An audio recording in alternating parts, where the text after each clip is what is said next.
Da comienzo en Radio María, Yucat. El Catecismo para Jóvenes explicado por el Obispo de San Sebastián, Monseñor José Ignacio Munilla.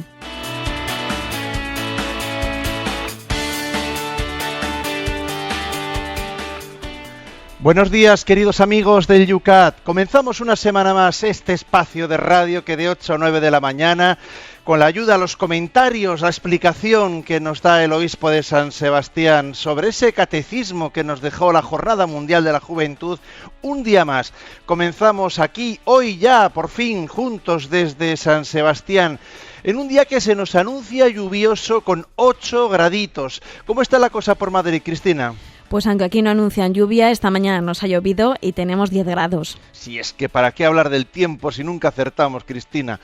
Vamos nosotros a comenzar, y antes de comenzar, por cierto, saludos de colores a todos los que han vivido con un servidor un fin de semana largo, encuentro de responsables nacionales, el 8º ya de cursillos de cristiandad. Un saludo nunca había visto en un espacio como el Escorial, tanto entusiasta del Yucat, tantos jóvenes que siguen, y también menos jóvenes, que los vi yo por allí, que siguen este espacio diario de Radio María. Eran todos saludos, José Ignacio, en un entorno pues evangelizador, en un entorno enamorado del Señor, en un entorno muy convencido de que es el tiempo de los laicos, que es el tiempo de la nueva evangelización. José Ignacio, hoy estamos como si fuera un 25 de marzo, día de la Anunciación.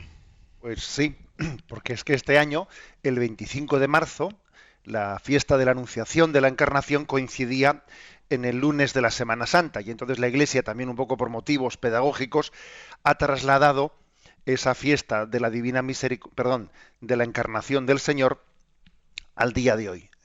Hoy, este año circunstancialmente, el 25 de marzo lo celebramos el 8 de abril, si me permitís el juego. Lo que celebramos obviamente es la Anunciación.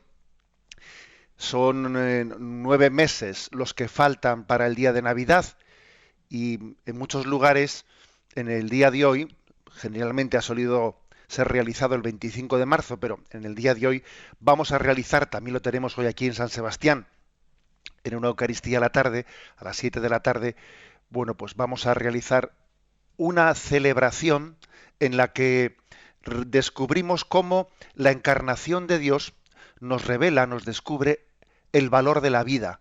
Hoy en día, para caer en cuenta de que la vida existe desde el primer momento de la concepción, el Señor presta un gran servicio. La encarnación de Dios es iluminadora, es reveladora de la dignidad de la vida.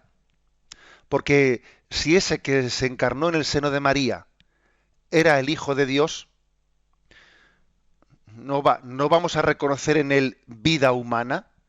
Si el Verbo estaba en él, ¿no vamos a reconocer su dignidad humana, además de su dignidad divina? O sea, es decir, que el hecho de la encarnación nos hace caer en cuenta de que si alguien hubiese atentado contra ese embrión que estaba en el seno de María, ¿cómo no vamos a reconocerle su dignidad humana, siendo así que el que hubiese atentado contra él hubiese atentado contra el mismo Dios, como se atentó después en la cruz, ¿no? Si era Dios, y si reconocemos, si la fe nos permite reconocer su identidad divina, ¿cómo no vamos a reconocer también la dignidad de su identidad, de su naturaleza humana? O sea, que esto es lo que hoy celebramos en este día de la Encarnación, que circunstancialmente estamos celebrando en este 8 de abril. Pues lo celebraremos con gozo, además un gran día siempre, todos los años en Radio María, con esa cita que tenemos todos al mediodía para consagrarnos a la Virgen en este día de la patrona de la radio, la Anunciación. Comenzamos sin más retraso un día más este espacio que le llamamos el...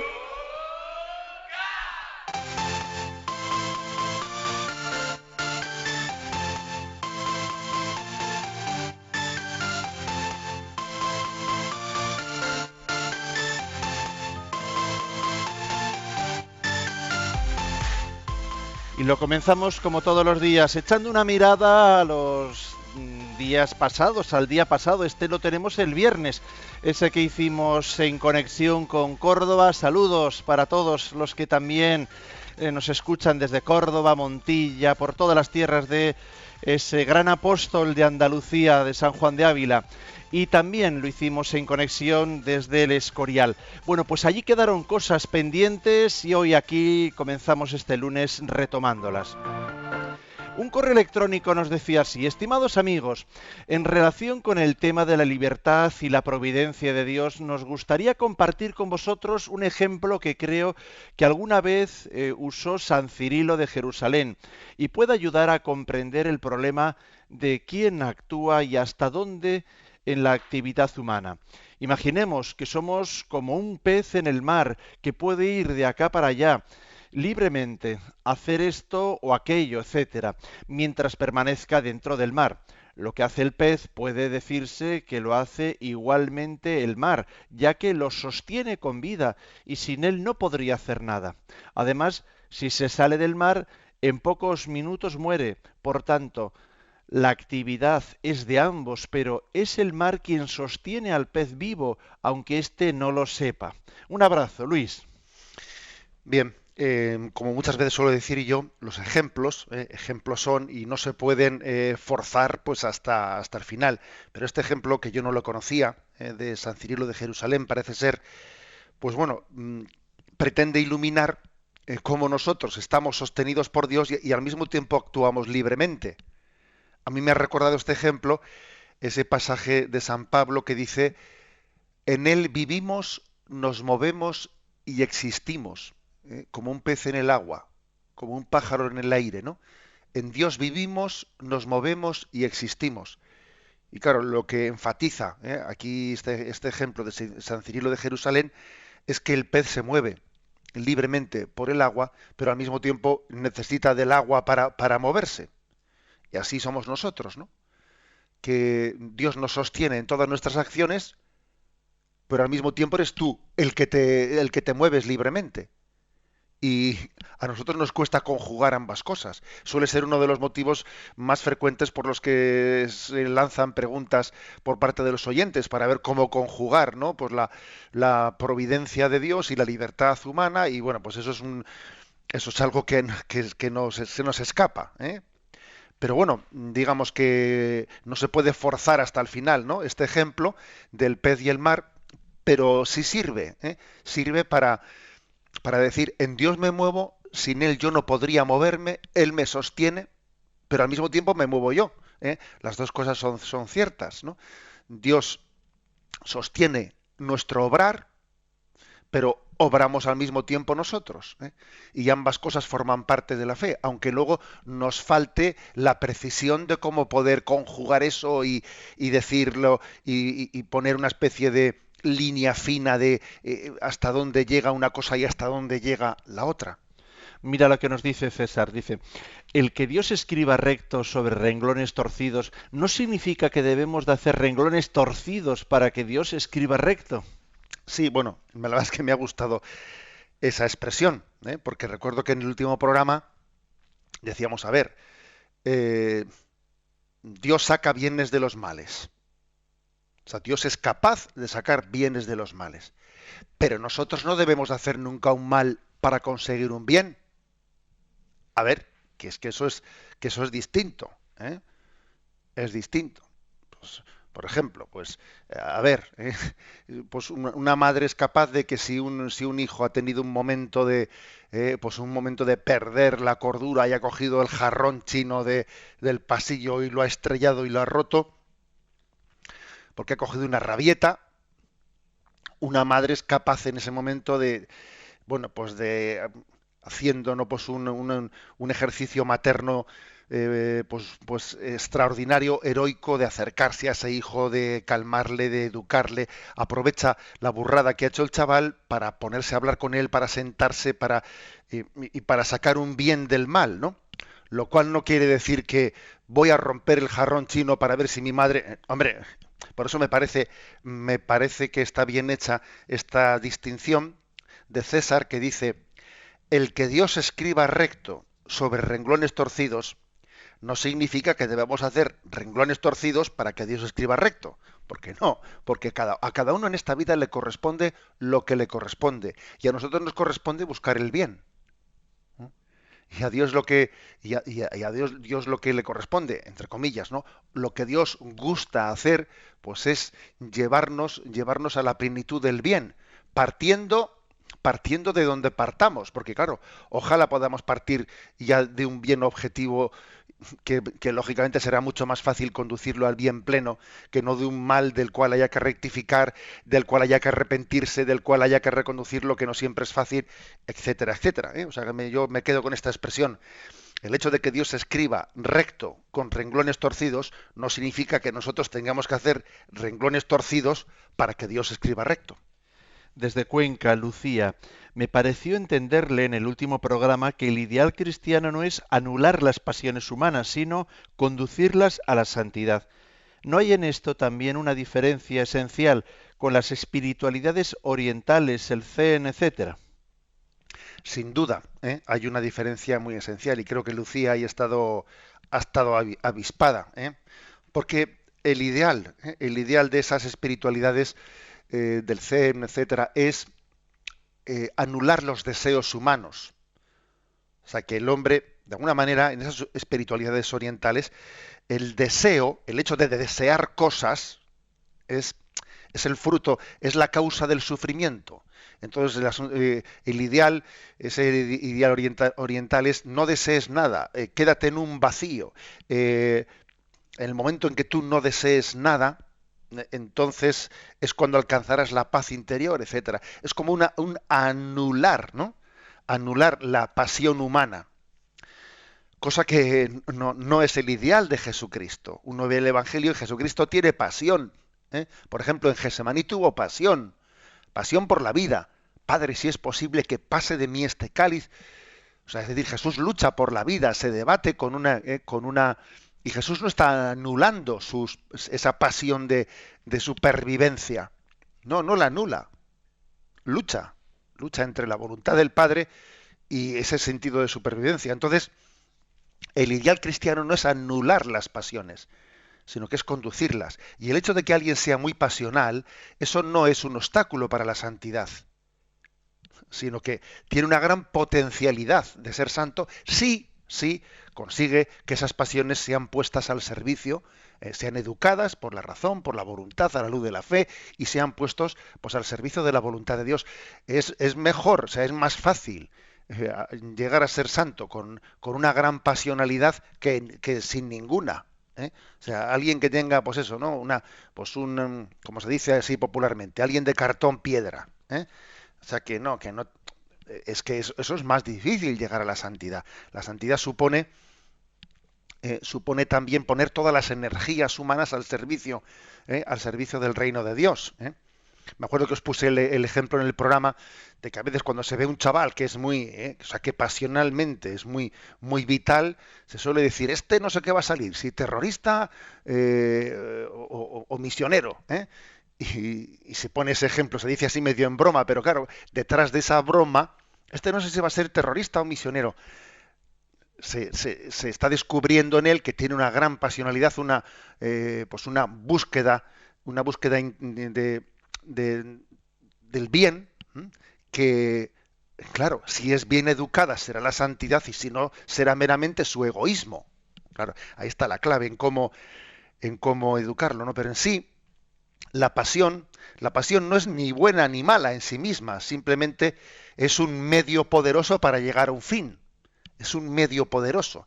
Lo que hay que hacer es educar cuál es el control, cuál es el objeto de la pasión, que debe ser conforme con la voluntad de Dios. Por cierto, no sé si habéis visto el vídeo que ha sido recientemente lanzado de promoción de la asignatura de religión, que está hecho por la Conferencia Episcopal Española. Os lo recomiendo.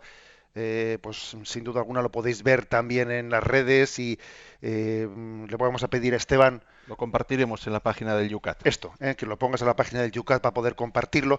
Es un vídeo muy bueno, dentro del cual dice una cosa. Dice, el futuro de la sociedad no está solo en las personas. La clave del futuro no está solo en las personas, sino en dónde ponen el corazón esas personas. O sea, esa es la clave. O sea, la clave está en dónde pongo yo el corazón. Y dependiendo de dónde ponga yo el corazón, hará que las pasiones vayan para un lado, se pongan al servicio de unos ideales o se pongan al servicio de mi egoísmo exclusivamente. Aurora incide en esto mismo desde Madrid. Me gustó el ejemplo de los caballos que tiraban del carruaje para designar a las pasiones y de las riendas que sujetan y guían a los caballos para designar a la razón y a la voluntad. Pero claro, me parece difícil distinguir cuándo un deseo es meramente pasional y cuándo es un deseo gobernado por la razón y la voluntad. Pues sí, es difícil saberlo, pero todavía es más difícil hacerlo, ¿eh? En cualquier caso, yo creo que no es tan difícil, ¿eh? No es tan difícil. Es decir, yo creo que cuando alguien busca sinceramente la voluntad de Dios, no es tan difícil que él vea si estoy actuando por celos o me estoy dejando llevar pues por pues una acción-reacción que detrás de la cual se esconde pues una ira, un deseo de venganza.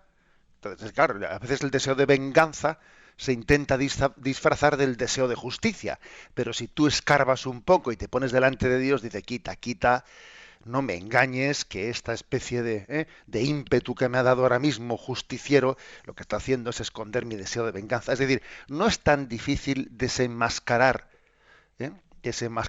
la pasionalidad del hombre, siempre y cuando nos pongamos en presencia de Dios. Porque la presencia de Dios ilumina. Es como ponerte con unos rayos X que ven por dentro. Si tú te pones en presencia de Dios y ahí entran los rayos X, tú ves si ese es un deseo de justicia sincero o más bien es un deseo vengativo, etcétera, ¿no? Y luego además, pues por ejemplo, ¿no? Cuando alguien siente una pasión, dice, no es lo mismo sentir que consentir, ¿eh? El sentir todavía no ha pasado por la razón y no ha pasado por la voluntad. Nosotros sentimos muchas cosas. Lo importante es que esos sentimientos, pues pasen por el filtro de la voluntad para que distingamos lo que siento de lo que consiento.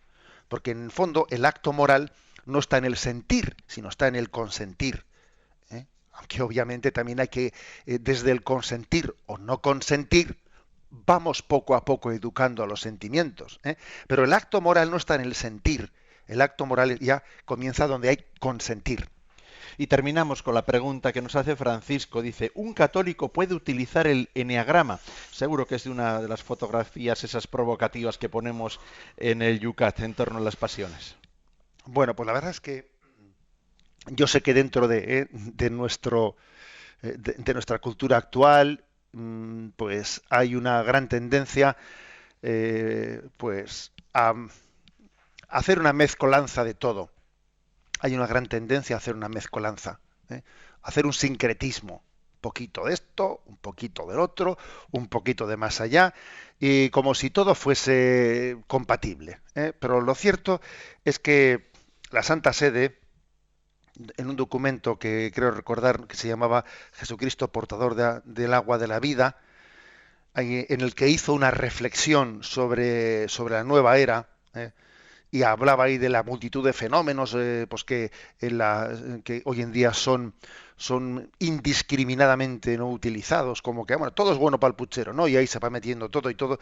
También mentaba el eneagrama como un elemento más dentro de este sincretismo, ¿eh? O sea que yo creo que tenemos que ser muy, digamos, amantes de nuestra tradición, y a mí me parece cuando a veces, ¿no?, nos dedicamos a hacer formulaciones espirituales basadas en el eneagrama, dice uno, a ver, pero nosotros conocemos la tradición católica. Usted conoce a San Juan de la Cruz, conoce la subida al Monte Carmelo, conoce a Santa Teresa de Jesús, las moradas, etc. O sea, desconocemos totalmente o por lo menos en gran parte nuestra tradición, y nos vamos a dedicar a hacer, yo qué sé, ¿no?, pues una espiritualidad sustentada en el eneagrama que con toda probabilidad tendrá muchas cuestiones bastante dudosamente compatibles con la espiritualidad evangélica, ¿eh? O sea que a mí me parece que tenemos no que tener, ¿no? Pues un corazón en que no reconozca los valores positivos de otras tradiciones. No, no, pero a ver, lo que decía Santa Teresa de Jesús, no, perdón, la Beata Teresa de Calcuta, decía ella, yo amo, fijaros además en qué contexto vivía ella de la India, ¿eh? Ella siempre vivió en esos contextos orientales, pero nunca cayó en la tentación de confundir su espiritualidad, ¿eh? Ella decía, yo amo y valoro, pues todas las tradiciones religiosas. Las amo y las valoro todas. Pero estoy enamorada de la mía. Entonces, como estoy enamorada de la mía, no me voy a poner yo a hacer un cursillo de enneagrama.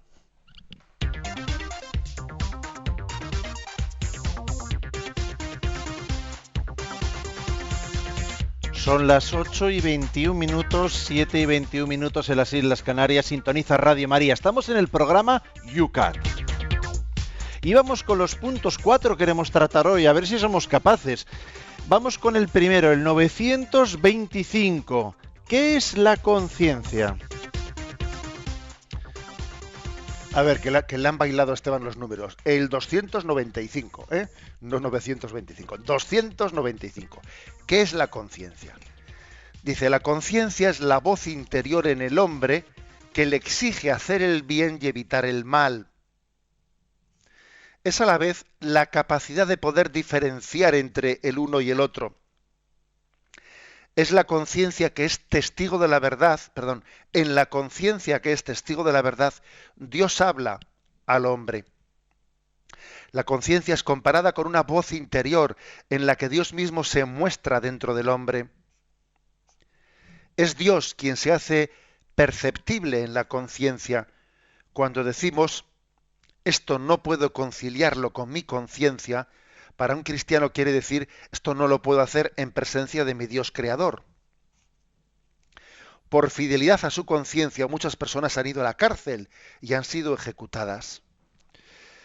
Bueno, aquí quiere hacer como una definición de la conciencia. Bueno, definición, no técnica, sino popularmente expresada. Voz interior, una voz interior. La conciencia, lo cierto es que nos viene dada. O sea, no eres tú la que la creas. La prueba es que te puede desaprobar. Si la crearías tú, bueno, pues estarías siempre a tu servicio, ¿no? Es como cuando alguien tiene un criado que le paga el sueldo, oye, yo a ti te pago el sueldo, tú haces lo que yo... Claro, pero este no es el caso. Por lo visto no le debes de pagar tú el sueldo a la conciencia, porque es que la conciencia no es un empleado que hace lo que tú le dices, no, es capaz de contradecirte. Hombre, que se te contradice y te hace sentirte mal.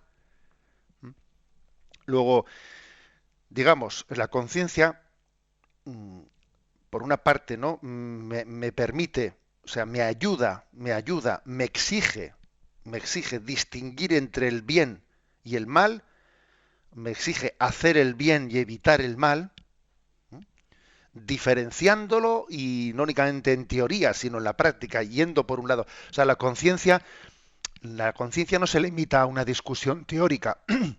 No, la conciencia está está aplicando los principios a la práctica. O sea, la conciencia no es discutir, como hay personas, ¿no?, que les gusta discutir por discutir. No, la conciencia va a la práctica, a lo concreto. ¿Tú ahora en concreto estás actuando bien?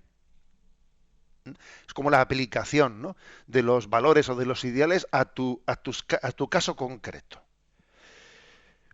Y cuando percibimos esa voz, los creyentes, sin duda alguna, detrás de esa voz de la conciencia, descubrimos la voz de Dios.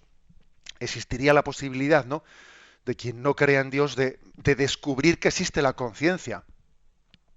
Hay personas que incluso sin haber creído en la existencia de Dios, obviamente han hablado de la conciencia, diciendo, aquí hay una voz dentro de mí que yo no me doy a mí mismo, que es difícil explicarla sin el alma, es difícil explicarla sin Dios, pero bueno, hay personas no creyentes que han constatado su existencia. O sea, me contradice mi conciencia, ¿eh? O sea, claro, para nosotros eso un argumento de la existencia del alma y de la existencia de Dios, porque a ver, si yo soy meramente biología, si soy un puro animal, si únicamente me explico por unas leyes biológicas, ¿cómo puede haber algo en mí que me contradiga? No lo sé, me parece muy difícilmente explicable sin la existencia del alma y la existencia de Dios. Pero bueno, está bien que también haya personas que reconozcan la existencia de la conciencia, aun cuando no reconozcan la existencia de Dios, porque están abiertas, ¿no?, a algo, no sé, a un valor que supera meramente las leyes biológicas. Están abiertas y eso les puede abrir el camino hacia Dios. Pero nosotros, desde el punto de vista de fe creyente, percibimos detrás de esa voz de la conciencia una presencia oculta de Dios. Una presencia oculta de Dios que dentro de nosotros nos ilumina, nos guía. Esto es correcto, esto no es correcto. O sea, Dios habita dentro de nosotros, de manera que la conciencia es la aprobación o desaprobación de nuestra vida moral ante la presencia de Dios. Y dice aquí el Yucat algo muy interesante. Decir esto no lo puedo conciliar con mi conciencia, o mi conciencia no me permite esto, es tanto como decir esto no lo puedo hacer en presencia de Dios. O sea, en presencia de Dios yo siento que, como cuando muchas veces hemos dicho, ¿no? Pero uno es un niño y sabe que en presencia de su madre o de su padre determinada cosa no la puede hacer. Para poder hacer algo incorrecto, tendría que escaparse de la presencia de su padre y de su madre. Y no solo por el tema del castigo, no, sino porque sabe que no tendría paz, o sea, sabe que está obrando mal y los ojos de sus padres, bueno, pues le están recordando el mal que realiza. Bueno, pues algo así, ¿no? Algo así es lo que es la conciencia. O sea, para obrar mal hace falta ahogar la conciencia, hace falta, que bajen las persianas, que no quiero que haya luz. O sea, yo sé que si entra la luz me voy a sentir acusado por ella. Con lo cual, si yo estoy ahora odiando, no quiero que venga una luz a decirme estás odiando, sino yo quiero... o sea, existe algo así, ¿no? Para poder actuar mal, hay que bajar las persianas. Es necesario bajar las persianas de la conciencia para no permitirle a Dios que nos mire, para no aceptar la presencia de Dios. Luego hay un pecado contra la conciencia, ¿no?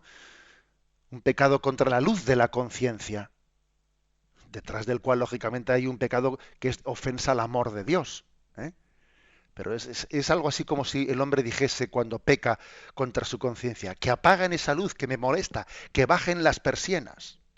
Bueno, pues esta es la manera, ¿no?, que se explica aquí esto. Santo Tomás de Aquino dice esta expresión: todo lo que sucede contra la conciencia es pecado. Cuando uno actúa contra su conciencia, está pecando. Claro, detrás de ese pecado está una ofensa a Dios, porque Dios está presente en la conciencia.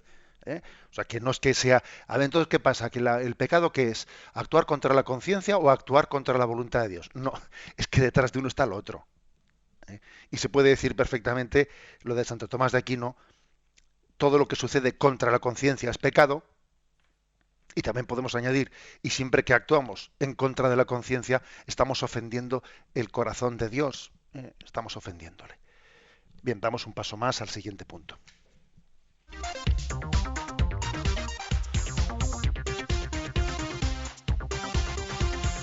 El siguiente punto es el 296. Dice así: ¿se puede obligar a alguien a hacer algo contra su conciencia? La respuesta: nadie puede ser obligado a actuar contra su conciencia, mientras su acción se sitúe dentro de los límites del bien común. Quien pasa por alto la conciencia de un hombre, la ignora y la presiona, atenta contra su dignidad. Pocas cosas hacen más hombre al hombre que el don de poder distinguir por sí mismo el bien y el mal y poder elegir entre ellos. Esto es válido incluso cuando la decisión vista desde la luz de la verdad es errónea. Si una conciencia se formó rectamente, la voz interior habla en coincidencia con lo que es razonable, justo y bueno ante Dios. Bien, lo que viene aquí a subrayar es que si la conciencia, ¿no? Si la conciencia es esa presencia oculta de Dios en la que Él nos está mostrando, nos está atrayendo a la verdad, ¿no? Y nos ayuda a distinguir entre el bien y el mal y la aplicación del bien y el mal en nuestra vida concreta, pues es que es muy importante que respetemos la conciencia de las personas. Es muy importante. El bien no es únicamente un bien objetivo, sino que también es un bien que tiene que ser descubierto personalmente por las personas. Por ejemplo, esto es como siempre, vamos al caso del ejemplo de la familia, que es el más próximo para hablar de la relación de Dios con nosotros. Un padre, un buen educador, no es aquel que consiga que su hijo apruebe las asignaturas, o recoja el cuarto, o apague la televisión.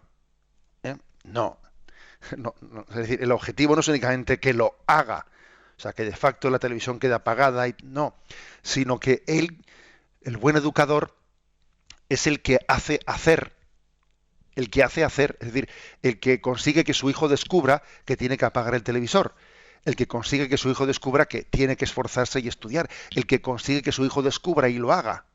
Ahora, no es un buen educador el que sencillamente se limita a decir: apago la televisión, apago tal, sí, estoy continuamente quebrando los deseos de mi hijo, los estoy continuamente quebrando, y en la hoja de servicios puedo decir: televisión apagada, asignatura aprobada. Sí, pero el chaval no está siendo educado en distinguir el bien y el mal y elegirlo por sí mismo. O sea, no estoy consiguiendo el objetivo. No lo estoy consiguiendo. Bueno, pues eso mismo trasladémoslo, esa relación padre-hijo-educador, ¿no? Trasladémoslo a la relación de Dios con todos nosotros. Y aquí lo que viene a decir el Yucat es que hay que tener la santa paciencia, que para que alguien elija el bien por sí mismo, pues igual es posible que lo haga regular al principio, Y hay que tener la santa paciencia de que vaya creciendo poco a poco. Y si por un afán de perfeccionismo estoy evitando que alguien elija para que no pueda equivocarse, si con el objeto de que no pueda equivocarse no le permito elegir, pues posiblemente voy a cometer un error, porque no le permito crecer. O sea, el ayudarle a que alguien crezca conlleva un cierto grado de imperfección. Un cierto grado de imperfección con el que hay que tener una paciencia.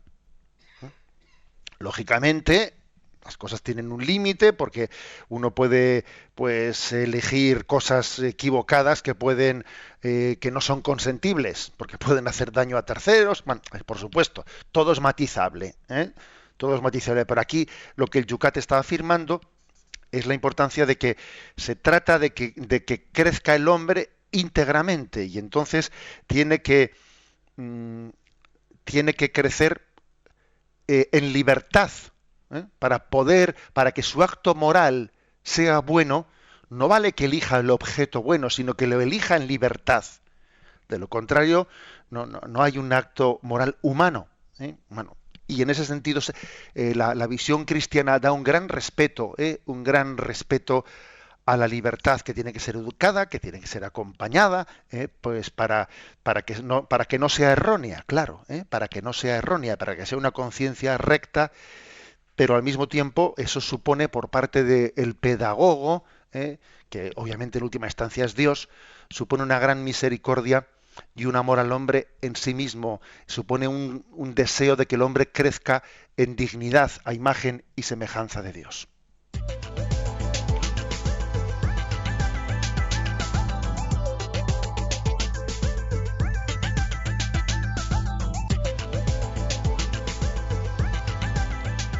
Son las 8:34, 7:34 en las Islas Canarias. Sintoniza Radio María. En este día en que celebramos la Anunciación, la Encarnación, vamos a abrir nuestras redes sociales para vuestra participación.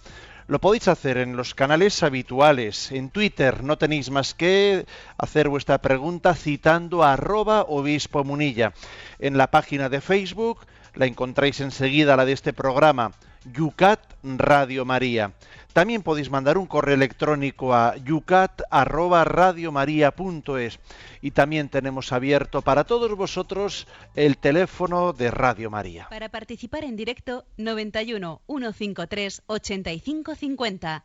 91 153 85 50. Vamos a continuar en nuestro espacio de Radio María. Lo hacemos con las preguntas que nos llegan a través de los distintos canales.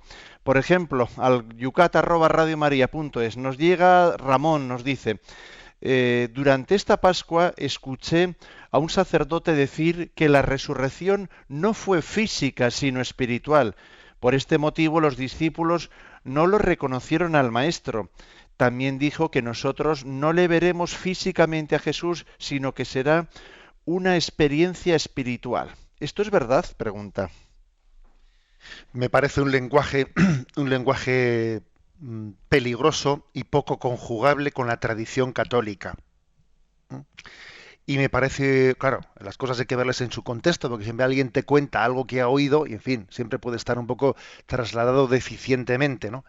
Pero incluso me parece que también puede ser algo un poco contaminado de determinadas teorías teológicas sobre las que la Iglesia Católica ha llamado la atención, ¿eh?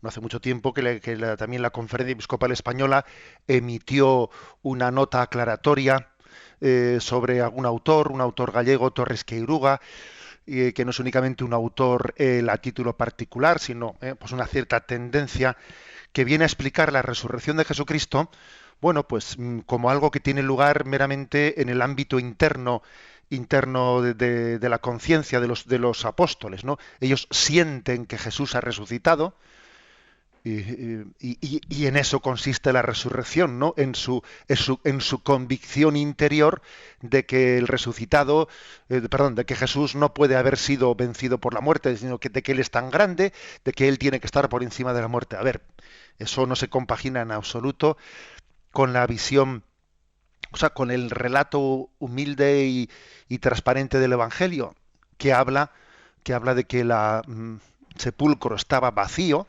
Repito, el sepulcro estaba vacío, la piedra estaba corrida, es decir, que ha habido un acontecimiento, está mucho más allá de la conciencia de las personas, ¿no? Hay un acontecimiento objetivo, ¿eh? O sea, ¿es compatible la resurrección de Jesucristo con que el cadáver de Jesucristo permanezca en el sepulcro? En absoluto. ¿Cómo va a ser compatible? ¿Cómo va a haber resucitado Jesucristo si el cadáver está en el sepulcro? O sea, es decir, esto hay que afirmarlo con claridad, y la Iglesia ha emitido notas aclaratorias pues para dar a entender que lo contrario es contrario a la fe. Es que no podemos jugar con la fe. Es que nos estamos cargando, en una cosa como esta, nos estamos cargando la esencia del cristianismo. Decir que Jesús ha resucitado sin que haya resucitado es jugar con las palabras.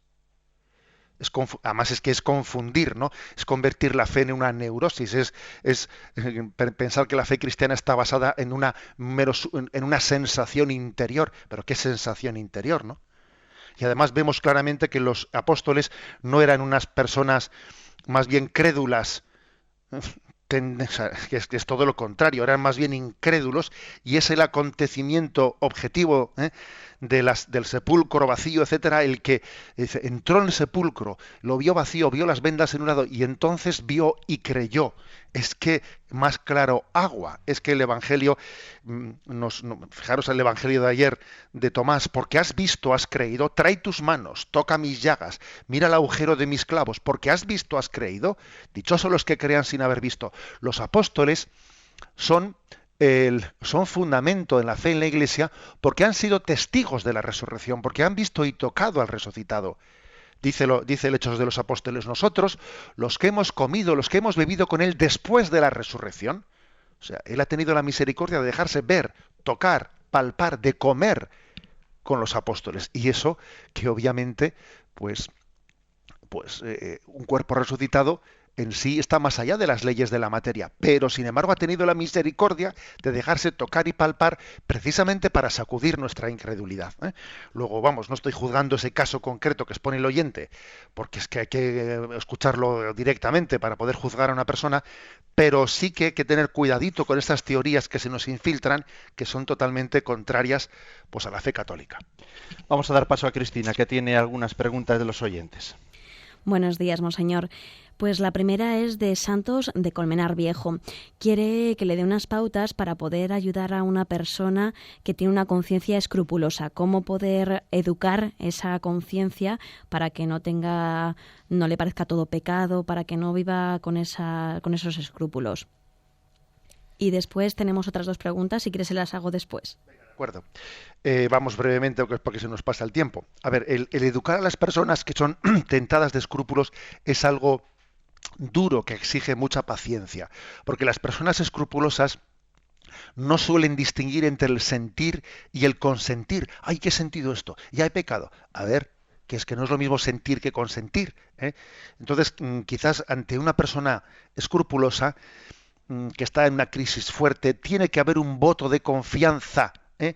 en su director espiritual, para que le diga, mira, dame un voto de confianza, y hasta que salgas un poco de esa especie de noche interior, de escrupulosa, permíteme que yo te guíe y te diga, no hagas caso a esto, haz caso a esto otro. Es decir, puede hacer falta que el escrupuloso sea guiado por alguien en el que dé un voto de confianza hasta que salga, ¿no?, y aprenda un poco a discernir desde una conciencia más recta y no enferma, para entendernos, ¿no? Porque hay algo de enfermedad, ¿eh? Cuando una escrupulosidad es tremenda, bueno, puedes llegar a ser un sufrimiento muy grande, pero puede ser bueno, que haga como un acto de confianza en el guía espiritual.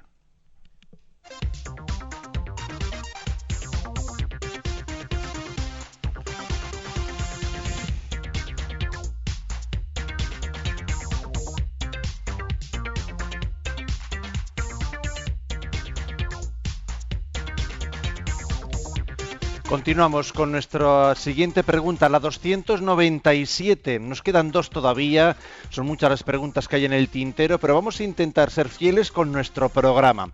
¿Se puede forzar la conciencia? Dice la 200. ¿Se puede formar la conciencia? Dice la 297. La respuesta es sí, es más, debemos hacerlo, debemos formar la conciencia. La conciencia que todo ser humano tiene por nacimiento puede ser conducida en mala dirección o adormecida. Por eso debe ser formada para llegar a ser un instrumento cada vez más sensible de la actuación justa. La primera escuela de la conciencia es la autocrítica, a la luz de la verdad sinceramente buscada, pues los hombres tenemos la inclinación a juzgar a favor nuestro. La segunda escuela de la conciencia es la orientación al buen obrar de los otros. La formación correcta de la conciencia conduce al hombre a la libertad de hacer el bien conocido rectamente. La Iglesia, con la ayuda del Espíritu Santo y de la Escritura, ha acumulado en su larga historia mucho conocimiento acerca del buen obrar. Pertenece a su misión enseñar a las personas y darles también directrices. O sea, sí hay que educar la conciencia. La conciencia nace o se hace, las dos cosas. La conciencia es natural, pero la conciencia hay que formarla. Las dos cosas. Nace o se hace, las dos cosas, ¿eh? Entonces, es un deber muy importante la educación hay que invertir en la educación de la conciencia, es la mejor inversión que podemos hacer en nuestra vida. Y a veces pecamos de no haber invertido el esfuerzo y el tiempo en educar bien nuestra conciencia. Y recurrimos a mí es que mi conciencia no me remuerde. Perdona, tú el problema que tienes es que tienes una conciencia absolutamente encallecida. Claro, encallecida porque no te has dedicado a formarla, porque has manipulado tu conciencia haciendo de ella un colchón en el que sentirte cómodo. Entonces, claro que uno puede ser culpable de que no le remuerda la conciencia. A mí no me remuerde la conciencia, ya, pero es que la has anestesiado, majo. Es que te has dedicado a darle chupitos hasta que es que la tienes borracha. Es que, claro, uno puede ser culpable de que la conciencia no le remuerda. Claro que sí. Entonces, ¿Cómo se educa? Se educa para que no esté orientada en la mala dirección, dice aquí, para que no esté adormecida. Como digo yo, para que no tenga callo, para que no hagamos un callo que ya no me remuerde nada, ¿no? ¿Cómo hacerlo?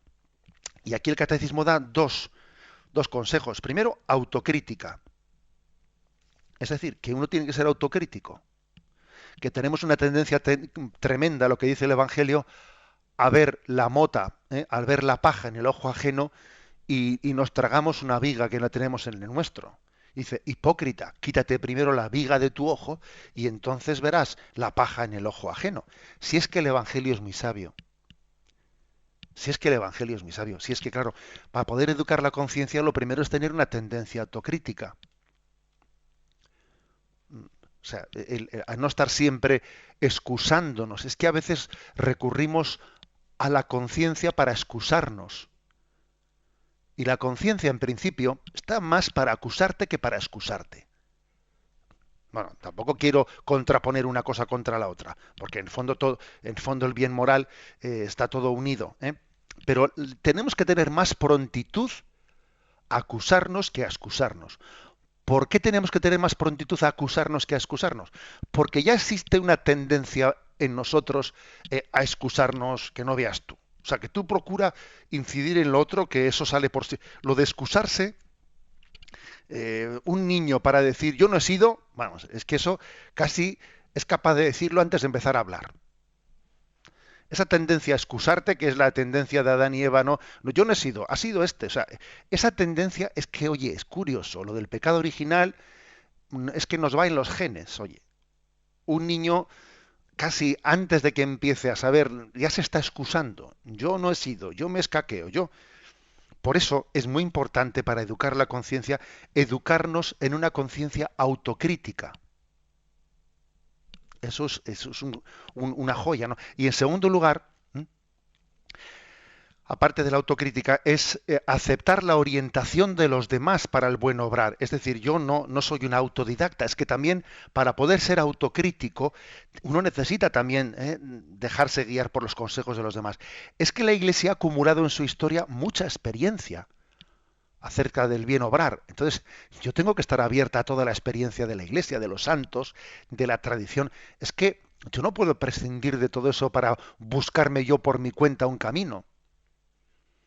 Se hace camino al andar, sí, se hace camino al andar, pero ha habido muchos que han andado delante mío y de los cuales yo tengo que aprender, porque el hombre es el único animal que tropieza 2 veces en la misma piedra, y sería yo muy torpe si no aprendo de la experiencia ajena. Luego es muy importante estar abierto a la corrección fraterna, estar abierto pues al aprendizaje, ¿no? Es importantísimo. Esta es, digamos, la respuesta que da el catecismo a la pregunta: ¿se puede formar la conciencia?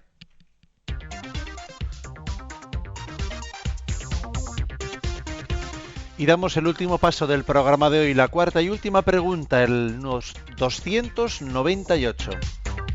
¿Es culpable ante Dios alguien que actúa erróneamente, pero siguiendo su conciencia?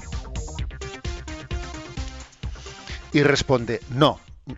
Si uno se ha examinado detalladamente y ha llegado a un juicio cierto, hay que seguir en cualquier circunstancia la propia voz interior, aun corriendo el riesgo de haberse equivocado. Dios no nos acusa del mal que se provoca por un juicio de conciencia erróneo no culpable. Por mucho que haya que seguir finalmente la voz de la propia conciencia, hay que ver claro que invocando abusivamente una supuesta conciencia, en ocasiones se ha falsificado, asesinado, torturado y engañado. El Yucat, como siempre, precisando. Es decir, a ver, uno tiene que seguir la voz de su conciencia y en principio, uno descubre la voluntad de Dios a través de la voz de la conciencia. ¿Puede equivocarse la conciencia? Claro que puede equivocarse. La prueba es que puede haber 2 personas que digan, incluso igual lo dicen sinceramente, que en su conciencia ven que Dios les pide una cosa que es contradictoria la del uno con la del otro. Pues entonces si la conciencia es la voz de Dios y a este le pide A y al otro le pide B, que son contradictorios, a ver cómo es esto. Porque Dios no hay más que un único Dios. O sea, es decir, la conciencia se puede equivocar. Y dice aquí una cosa, dice, uno tiene que seguir un juicio que él entiende como cierto, incluso aun corriendo el riesgo de que esté equivocado. Si él ha hecho lo que estaba de su mano hacer para intentar conocer la verdad, repito, que aquí hay un condicional. Si él ha hecho lo que tenía que hacer para conocer lo que es cierto, y se ha equivocado, él no obra mal. O sea, Dios no le va a reprochar el error que ha cometido, pues porque ha buscado sinceramente el bien. Y él tiene la obligación de seguir en conciencia. Seguir en conciencia. En el Nuevo Testamento hay algún caso concreto, por ejemplo, el tema de los idolotitos, no sé si recordáis esto, es decir, existía en los primeros cristianos judíos, o sea, eran judíos que se habían hecho cristianos, y entonces, como tenían toda la cultura judía, se pensaban que el comer carne que había sido en los templos paganos, ¿no?, que había sido ofrecida a los dioses, luego esa carne que había sido ofrecida a los dioses en las carnicerías de Jerusalén o de otros sitios, de Jerusalén no sería de sitios paganos, en las carnicerías estaba a la venta carne de los sacrificios ofrecidos a los dioses paganos.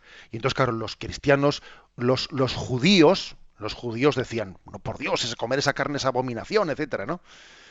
Y entonces un cristiano sabía que, a ver, esa carne, el que la ofreció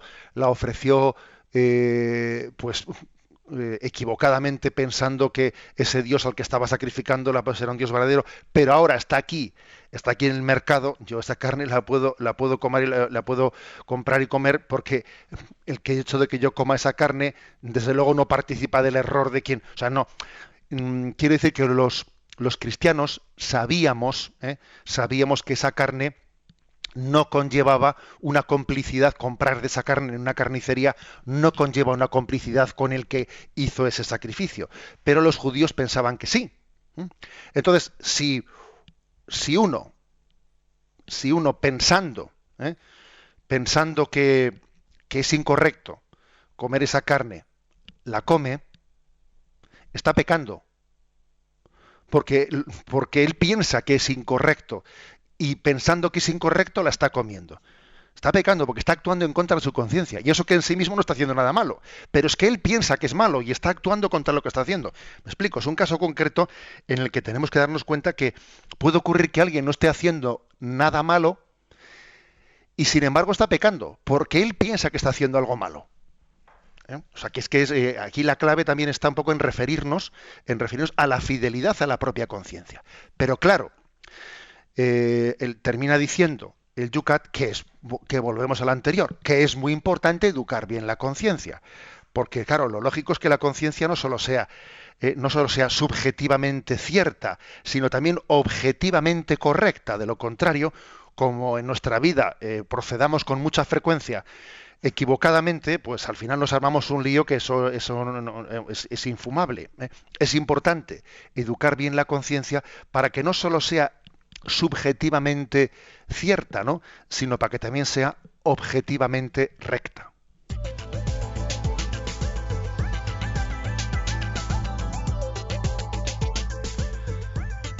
Vamos a intentar dar, aunque no sea más que paso a una o dos preguntas, para poder participar también así en esta segunda parte del programa, nuestros oyentes. Nos acaba de entrar un correo electrónico de Puri que nos dice: buenos días, yo en cuanto a la libertad me planteo muchas veces el sentido de muchos escritos que leo en el diurnal, la liturgia de las horas. Se habla de venganza, con espadas de doble filo. Nunca entendí la inclinación a la violencia en tantos escritos de la Iglesia, nos dice Puri. Bueno, vamos a ver. Yo creo que cuando uno lee la Sagrada Escritura, tiene que saber que ha habido una evolución, un desarrollo en la revelación. La revelación no ha ocurrido instantáneamente en un día, sino que ha sido muchos siglos a lo largo de los cuales ha habido una revelación progresiva. Y antes de que Jesús le dijese a Pedro, Pedro, guarda tu espada, que el que a espada mata, a espada muere, pues para que Jesús haya llegado en la cumbre de la revelación a decir eso, pues ha habido todo un recorrido en el Antiguo Testamento en el que el pueblo de Israel ha sido educado en la no violencia, pero poco a poco, o sea, poco a poco, luchando contra los pueblos también crueles, ¿no?, que le rodeaban a Israel. Israel ha ido aprendiendo que Dios es Padre protector, que le salva de los peligros, y hasta el punto de que finalmente llega a poder entender, al principio no hubiese sido posible, que puede dejar caer la espada en el suelo porque Dios le protegerá. Pero claro, hasta que llega a entender eso ha habido un increscendo, O sea que es importante. Usted lea los Salmos, lea con plena fe, sabiendo que Dios ha sido un gran maestro en esa revelación del concepto de un Dios lleno de paz. Pero es que ese Dios lleno de paz se ha revelado protegiendo, ¿no?, al pueblo de Israel de unos pueblos que eran más poderosos que ellos, ¿no? Ha protegido a los débiles de los fuertes para llegar a entender que, finalmente, todos tenemos que ser débiles en Cristo. Mañana retomaremos todos estos temas y las preguntas que estáis ahí planteando en Facebook, las retomaremos y comenzaremos con ellas el programa del martes. José Ignacio, ¿qué puntos trataremos mañana martes? A ver, 299, ¿qué se entiende por virtud? 300, ¿por qué debemos cultivarnos a nosotros mismos? Y yo creo que vamos pues para que tengamos un poco de orden, vamos a ver uno más. ¿Cómo se puede llegar a ser prudente? 299, 300 y 301. Recibimos la bendición para terminar esta jornada. La bendición de Dios Todopoderoso, Padre, Hijo y Espíritu Santo, descienda sobre vosotros. Alabado sea Jesucristo.